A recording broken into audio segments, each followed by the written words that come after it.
Look like the sands in the hourglass. I can see them falling, yelling to say they like, but look, they don't hear me calling. See, like Gene, they be stalling as if my message is foreign, melting in this pot, falling slowly. I see them dissolving, crawling to be complete like 9 planets in orbit. Straight and forward is how it's recorded. To your ear, the target I boarded from within with the intention to kill. False concepts and lies, things that ain't sank to these eyes. From the despised and rejected, I've been selected to teach. This tongue be the sword that will make war with this beast. Now there'll be no peace until this prophecy's fulfilled. And since they think I got truth. Good evening and welcome to the Final Call News Hour. I'm your host, Herman Muhammad. The Final Call News Hour is the partner of the Final Call newspaper and the Final Call online edition that you can visit at www.finalcall.com. The Final Call newspaper is the most widely circulated black-owned and operated publication not only in this country but in this world. It also serves as the communications organ for the Nation of Islam. The Final Call News Hour is produced by the Ministry of Information under the direction of Brother Corey 2X.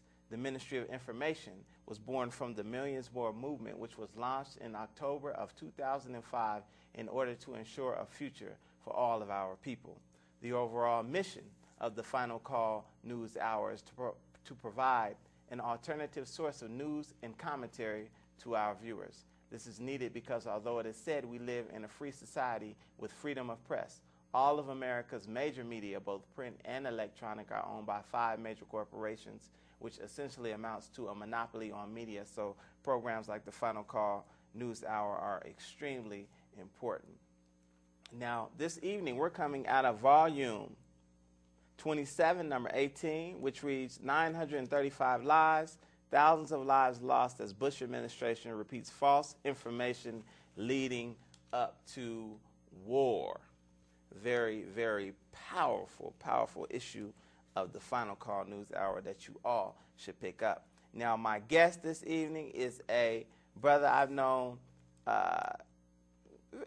just recently, but a hard-driving soldier from Denver who's a very conscientious and educated brother, Brother Kevin Smith. Welcome to the program, sir.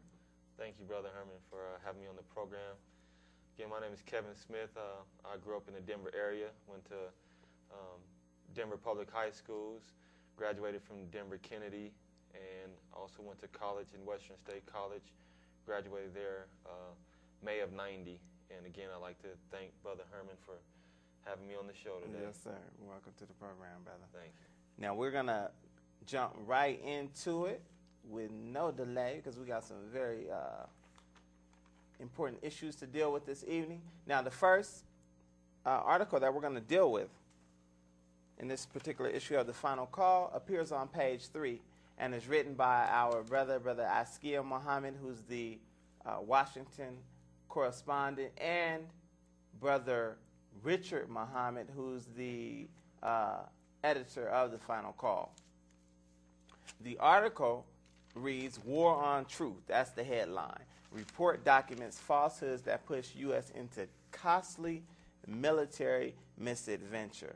And what it's dealing with is a study conducted by a group called the Center for Public Integrity that found that the Bush administration, in its cause leading up to war, told nearly 1,000 lies in order to lead the American people and our troops into this war that's going on in Iraq. Now, I'm going to just read a little bit, then I'm going to ask you a couple of questions, Brother Kevin. It says, lies, lies, lies. President George W. Bush and 7 of his administration's top officials, including Vice President Dick Cheney, Secretary of State Colin Powell, then National Security Advisor Condoleezza Rice, and Defense Secretary Donald Rumsfeld, made at least 935 false statements in the 2 years following September 11, 2001, to lead the United States into its invasion and occupation of Iraq. Now, Brother Kevin, just a basic question, man. What should the American people make of a report such as this that headlines lies, lies, lies? I mean, what are your first thoughts on that? My first thoughts are that the article speaks for itself. I mean, the invasion of Iraq, obviously now in hindsight, was a mistake. They never found any weapons of mass destruction, any biological weapons. And, Right. you know, the Bush administration had to lie and to get the American people to back him into going to evade Iraq. So, I mean, that's a very powerful thing, the 935 lies. Right. And what strikes me is that the Final Call, of course, is that publication that will put such a study on the front page, you know, because, you know, this, like we said, this particular piece was done by a group called the Center for Public Integrity, but you don't see this headline in any other newspaper but the Final Call. Now, what do you think of the Bush administration's motives for leading the country into a war? You know what I'm saying? Because, like you said, in hindsight, there were no weapons of mass destruction. Iraq could have clearly chosen its own leader or chosen to depose Saddam if they saw fit, you know, as the people. Right. So, I mean, what do you think were the motives were in manipulating that intelligence? Well, they tried to say it was all about Saddam and his weapons of mass destruction, but obviously, like I said, there were no weapons of mass destruction, and it's turned into a money issue, oil. You know, Bush and his family have a long history of dealing in oil, and I personally think that was the reason that they went into Iraq, is to try to gain control of the Middle East and try to gain control of some of the oil coming out of that region of the Middle East. And I think it backfired on them as well. The outcome isn't what they thought it would be. Right. Now, I mean, from your knowledge of it, do you think that, you know, they're in there now and it's about oil, and it seems like for whatever reason they haven't been able to secure it? Do you think that, like some critics have said, that we're in it for the long haul in terms of U.S. soldiers being in Iraq, in that region of the world? Well, I think initially that was the thought from the beginning, but, you know, now that the American people have seen the truth that's going on over there, they're calling for our troops to come out of there. Our soldiers are dying for a senseless cause. You know, we don't even know what the cause is anymore. Right. What are they over there for would be a question that I would like to ask Bush and his administration.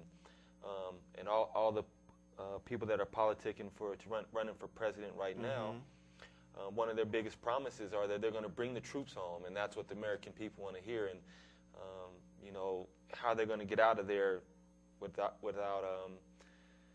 damaging more lives and causing more of our soldiers to die for a cause that we don't know what is the cause right now. Right. There is no cause. There is no reason to be in Iraq right now. True indeed. True indeed. Now, a little bit further down in the article, it was under a section called Exploiting Fears About National Security. On the second paragraph, it reads, "The cumulative effect of these false statements, amplified by thousands of news stories and broadcasts, was massive, with the media coverage creating an almost impenetrable den for several critical months in the run-up to the war." So it appears that this is an attempt to say, okay, the media played a huge part in leading up to this effort in Iraq. What do you think of the media? Well, yeah, the media had a huge part, and they're the ones that sold the majority of the people. And I don't really think they sold the black and the Latino community, the people of color, on that effort. But the majority of the people went along with Bush and his administration to say that, you know, Iraq had weapons of mass destruction and biological warfare weapons. And then after they got in there and they didn't find any of those weapons, their second reason for going into Iraq was to take down Saddam and his evil regime. Right. And, you know, and that has been a failure, because at least Saddam had that area secure. You know, the terrorists weren't running rapid out there. There weren't any terrorists in Iraq. You know, they were in Afghanistan and Pakistan. They weren't in Iraq because Saddam had his country secure, And, you know, he wasn't the greatest person in the world, but at least Right. he had his country secure. And, Absolutely. you know, he aborted his weapons of mass destruction program in '91. Right.